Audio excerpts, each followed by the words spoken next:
ఇన్ని రోజులు మేము చెప్పిందంతా తూచ్ అని చెప్పి మళ్ళీ మీరే రాయిస్తారు. మరి నా పరువుకి నా ప్రతిష్టకు కలిగిన నష్టానికి ఎవడు బాధ్యుడు? రేవంత్ రెడ్డి బాధ్యుడా? ఈ లీకులు ఇచ్చిన పోలీసు వాళ్ళు బాధ్యులా? రాసిన మీడియా వాళ్ళు బాధ్యులా? నేను అడుగుతా.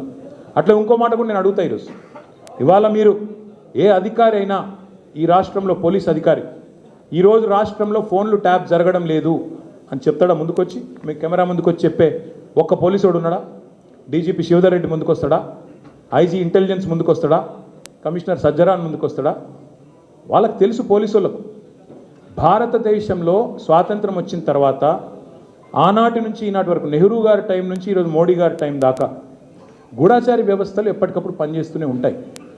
గూఢాచారి వ్యవస్థ ఎందుకు పనిచేస్తుంది? పోలీస్ నిఘా వ్యవస్థ ఎందుకు పనిచేస్తుంది?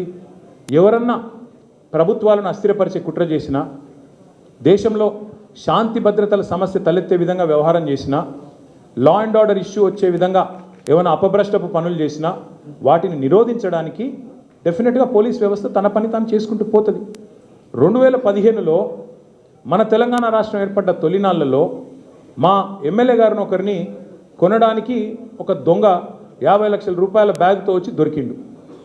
దొరికిన తర్వాత ఆ దొంగ మీద ఏమైనా నిఘా పెట్టిండ్రేమో పోలీసులు. మాకేం తెలుసు? మాకేం సంబంధం? పోలీసులు దొంగలు, వాళ్ళకు సంబంధం ఉంటుంది. మాకేం సంబంధం మధ్యలో రాజకీయ నాయకత్వానికి? ఇవాళ వాస్తవం ఏంది? 2015లో ఏ దొంగనైతే దొరికిండో 50 లక్షల రూపాయలతో అడ్డంగా రాష్ట్రం మొత్తం చూస్తుండగా ఆ దొంగ ముఖ్యమంత్రి అయి కూర్చున్నాడు. ఆ దొంగకి ఏమనిపిస్తున్నది? మిగతా వాళ్ళు కూడా నా లెక్కనే రాజకీయ నాయకులందరూ దొంగ పనులు చేస్తారు, మిగతా వాళ్ళు కూడా నాలాగనే బురద అంటియాలి, వాళ్ళను బదనాం చేయాలి. అందుకే ఏం చేస్తున్నాడు? విచారణ పేరిట ఆదేశాలు జారీ చేస్తూ ఉన్నాడు. ఒక 3 రోజుల కిందట హరీష్ రావు గారు ఒక ప్రెస్ మీట్ పెట్టినారు తెలంగాణ భవన్లో. ఏమని మాట్లాడినారు?